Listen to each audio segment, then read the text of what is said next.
After season 1's immeasurable success, the second season of the hit Regency-era drama Bridgerton is much more anticipated than anyone could have guessed. In the same anticipation, and perhaps overzealousness, fans have managed to miss a few essential Easter eggs and hints hidden in the promotional content for the second season. So let us help you out as we talk about some of Bridgerton's Season 2 trailer details and secrets that even the most passionate fans seem to have missed. Number 8. ELOISE'S season out in society. If you remember Season 1 at all, or have recently rewatched it in anticipation of the new season, you would be more than aware of ELOISE'S staunch refusal to be out in society or tied down in matrimony at all. And throughout last season, save for the moments at the very end, ELOISE is determined not to be out in society and on the hunt for a groom. And it seems as though this season may change that. Despite her protests, the time has arrived for ELOISE to follow in her older sister's footsteps and find a place for herself in the aptly titled Marriage Mart. But based on the brief glimpses in the trailer, we can tell that the ever-spirited Bridgerton daughter is set out to be in society on her own terms. In the teaser, ELOISE is seen attending the Royal Ascot with her brothers Colin and Benedict Bridgerton, played by Luke Newton and Luke Thompson respectively. At the Ascot, in a very unladylike fashion, ELOISE is seen gambling on the horse race. Now, it's an atypical activity for a young debutante to be sure, but ELOISE has never been much for tradition either way. Number 7. PALL game. One of the most fun aspects of the Julia Quinn Bridgerton novels is not actually a big plot secret. It's the self-invented game known as the PALL game. On her website, Quinn also wrote that the game is what she hears from her readers about most, and she enjoyed writing about it a lot, even if it didn't almost make it into the book at all. Quinn wrote the game into The Viscount Who Loved Me because she wanted to add in a crucial scene where Kate could see Anthony around his family, so that she may find him tolerable and even likable. This is because, according to her, there was no scene that acted as a transition between their hatred and reluctant admiration. And so, finally getting to see that on screen will be a treat for both the book readers and newcomers, as it will act as a bridge between Kate Sharma and Anthony Bridgerton's growing romance. In the trailer, it seems as though Kate is giving Anthony the loss worthy of being recorded. Number 6. Benedict's mystery lover. The first season of Bridgerton gave us Benedict's sexual and artistic awakening of sorts. The character arc is meant to showcase how he's growing into his own and choosing to roam worlds other than the elite society he's been ceremoniously brought up in. In the last season alone, he struck a friendship and took up a lover in Genevieve Delacroix, played by gorgeous Catherine Drysdale, the modiste. In the trailers, Benedict is seen fencing with his brothers for a brief moment, but that's not the most intriguing glimpse we get into the storyline this season. No, in the trailers for another brief moment, he's seen getting intimate with a woman who is decidedly not Miss Delacroix. But the new woman, however, bears a surprisingly close resemblance to Anthony Bridgerton's former mistress in season 1, Sienna, played by Sabrina Bartlett. Of course, that might be very unlikely, but it begs the question, will Lady Whistledown use her seemingly infinite resources to find out who this mystery new woman is? Or will this new information only be privy to the viewers of the show until it's deemed important enough to be revealed in the later seasons?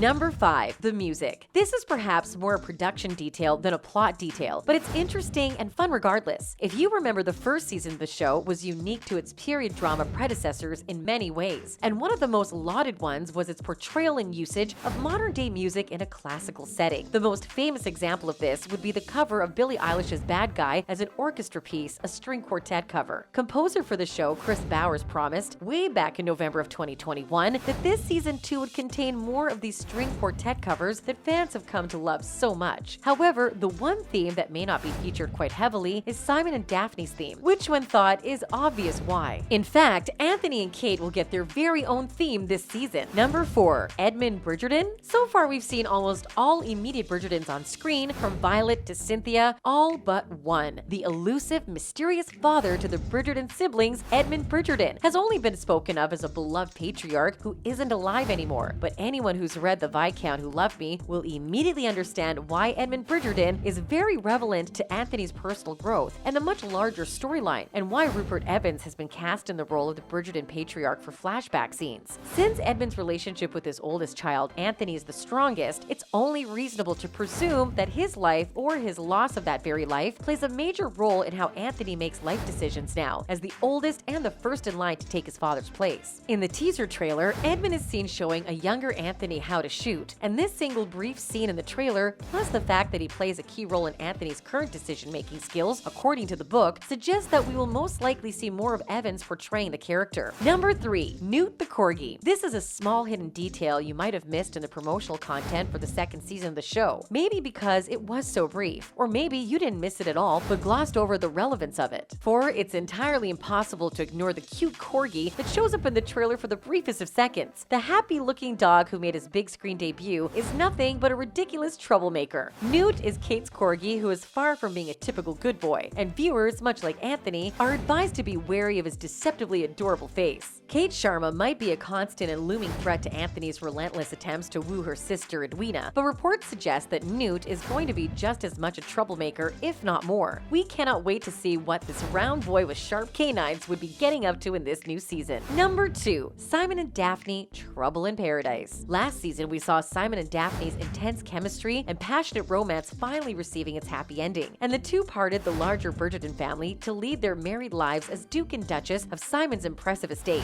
But what comes after happily ever after? Well, according to Adoja Ando, who plays Lady Danbury, they claim that it might be trouble waiting for our favorite ex-rake and his new bride. In the trailers, Daphne is seen in the background, which summarizes her role for this season pretty well. But even if their story isn't on the front lines like last season, viewer interest in their happily ever after remains. According to Ando, the two will now have a baby to think of before rushing into heedless decisions like they are used to if the past is any indication. She said that the new season will indeed show us how Daphne and Simon will navigate being new parents while still being very much in love and lust. Number 1. Penelope as Lady Whistledown. Last season's big reveal was pretty spectacular, as it led viewers awry about the true identity of Lady Whistledown up in the very end with a red herring in the form of Genevieve Delacroix. And if you surprisingly haven't seen the show's first season yet due to living under a rock, we advise you to do so immediately, because this is a pretty big spoiler. Penelope Featherington is revealed to be the elusive, headless Lady Whistledown, with not a single person suspecting her identity. A fun thing that the new trailer does to drive Lady Whistledown's identity home is that it starts itself by the narration taking place in Julie Andrews' powerful voice, as it always has, but it ends with Penelope's. That, and Penelope is seen writing something, presumably the next Whistledown gossip magazine. By this sole act, audiences are reeled into the truth and how Penelope's entire operation works. After her incredibly impressive first year, it's a given that Penelope, in the form of Lady Whistledown, is back to comment and exploit more tons of secrets. But this begs the question, how long will this charade go on? And will Penelope ever be truly outed by people in power so determined to destroy her? And that's all for this video. Did we miss a hidden detail from the trailers? Let us know in the comments down below. If you enjoyed watching the video, be sure to leave a like and share the video. Subscribe to the channel and turn on notifications by pressing the bell icon to get notified every time we post a new video. And we will see you next time.